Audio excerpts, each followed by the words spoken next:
कुरान पाक की सबसे ज्यादा उम्मीद अफजा आयत, कुल या इबादियल्लज़ीना असरफ़ू अला अनफुसिहिम, ए हबीब सल्लल्लाहु अलैहि वसल्लम मेरे बंदों से कह दीजिए जिन्होंने अपनी जानों पर जुल्म किया। अब देखें इसमें तर्ज तखातुब भी अजीब है अल्लाह ताला की तरफ से, सुभान अल्लाह, मेरे बंदों से। अब उन्होंने अपनी जानों पर जुल्म किया है, वो गुनाह किए बैठे हैं और अल्लाह ताला फरमाता है मेरे बंदे हैं। अच्छा, उनको उनसे कह दीजिए क्या, ला तक़नतू मिन रहमतिल्लाह, अल्लाह की रहमत से मायूस न हो। क्यों ना मायूस हो? इन्नल्लाह यग़फ़िरुज़्ज़ुनूब जमीआ, अल्लाह ताला सारे के सारे गुनाह माफ कर देगा। क्यों माफ कर देगा?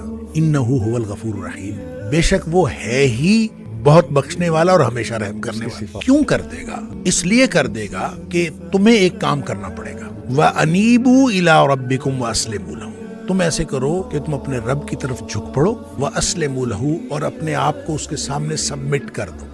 एक काम इंसान ने करना है कि अपने आप को अपने अल्लाह के सुपुर्द कर दे, तो फिर वो सारे गुनाह माफ कर देगा। फिर मायूस होने की क्या बात है?